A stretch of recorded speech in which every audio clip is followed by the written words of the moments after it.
What's up, denizens? Equal here, and welcome to your 5-minute overview of Fizban's Treasury of Dragons. So, if you're new here, we do this occasionally where we'll find a new sourcebook that's coming out, and we'll give a little 5-minute overview for you to look into before you consider buying it, or if you want to know the details of it, this is what we're going to do today.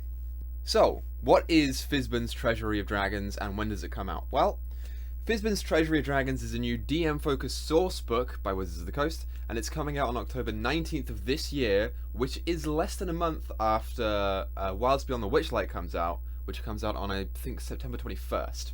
It's narrated by Fizban, who is an avatar of Bahamut. Dragonlance fans, you'll know him from before, where he was an avatar of, or an incarnation of Paladin, who was another god in Dragonlance. So what new content is Fizban's going to include? Well, supposedly over a third of the book is dedicated to monster stat blocks, including new dragons and dragon-related creatures. I've heard it be compared to Volo's Guide to Monsters and Xanathar's Guide to Everything. So for the DMs who want new monster stat blocks and things like that, this is the book for you. New lair maps and personality tables for dragons, as well as guides on how to roleplay them or set up encounters with them. There's going to be new lore exploring the creation of the first world of 5e, and these sort of ripples throughout it, you know. According to this lore, dragons were there when the world was created, so this explores, you know, how their presence in the world has affected things since its inception, and also ripples, you know, throughout multiversal travel. So those of you who have read through Tasha's or are aware of it know that multiversal exploration has been slightly more emphasized now in recent D&D books, you know, with the introduction of Dream Beyond the Blue Veil, I think is the name of the spell, that allows multiverse travel and sort of other lore that's tied into it. Wizards is really focusing on this, and this book is going to expand on that in a draconic way. They're also exploring a couple new monsters that we've already got a sneak peek at, including Great Worms, which are dragons that have ascended past the power of ancient dragons, and are therefore much stronger and much more important. These are going to be creatures that are interactable in the book, as well as fightable if you really want to, but they are going to use the mythic tag that the Mythic Odysseys Theros book included in their introduction. So these creatures are going to be a little bit more scary than you've seen ancient red dragons and other things be before. The other dragon type that we've got a name for is Gleamstone Dragon, which is a Feywild inspired dragon native to that, which I personally am really excited about, because we've already had shadow dragons that are native to the Shadowfell, and now we're getting one for the Feywild as well. So I can't wait to see, you know, what with the Shadowfell and the Feywild being mirrors of the material, how this book is also going to include ways to tie your character to a draconic influence. That means you don't have to play a draconic bloodline sorcerer.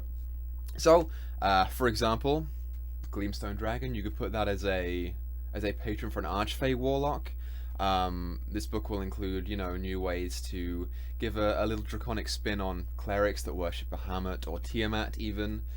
Things like that. Good flavor text. So what new content can we see now? Well, a bunch of Unearthed Arcana stuff is already on D&D Beyond and throughout the internet and various places that you can go and find right now. This includes new subclasses for Ranger and Monk, that being the Drake Warden subclass for Ranger and the Way of Ascendant Dragon for Monk. I'm sure that many people have already looked this up, but I'll give a brief overview here. So when you choose the Drake Warden subclass for your Ranger, you learn to speak Draconic, obviously. You can summon a sort of Drake Spirit, which is a small dragon, and you get granted a breath weapon that either you or your spirit can use independently. If you go ahead and pick up the Way of the Ascendant Dragon Monk subclass, you can change your unarmed strikes to dragon damage types like acid, cold, fire, you know, all that sort of thing. You can turn your attacks into breath weapons, sort of throwing them out in a line of 30 feet long, or your typical like 15-20 foot cone. As well as you can gain a flying speed on your Step of the Wind, and also gaining an aura at 11th level for both offense and defense. Dragonborn are also getting a new subrace, which people are really excited about, called the Gem Dragon Subrace. So this is included with the introduction of Gem Dragons back into D&D that were, I believe, available in older editions. But the Gem Dragon Subrace has an emphasis on other damage types like psionics, and you can swap out traditional breath weapons for extra damage like Radiant, Force, and Necrotic as well. We're also getting a new Draconic themed spells, and I'll put a list over here, but just to name them all off from lowest level to highest level, you've got Icing Death's Frost, some people will remember the name Icing Death, Nether's Mischief, Flamestride, Rowel of Thim, Psychic Lance, Summon Draconic Spirit, Fizban's Platinum Shield, and Draconic Transformation. And so far, that's pretty much all we've gotten. The book was announced today, and like I said, is coming out on October 19th, so you've got a little ways to go before we get there. But mention in the comments what your favourite or most look forward to aspect of this book is going to be. Personally, I'm really excited for the Gleamstone Dragon, as well as allowing dragons to be included a little bit more into player, I guess, backstory and narrative, and really help, you know, get them involved in the story more than just using a Draconic Bloodline sorcerer. But that's where we're at.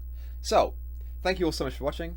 Be sure to leave a like and comment if you can, and also hit the subscribe button because it's free and we make content here all the time.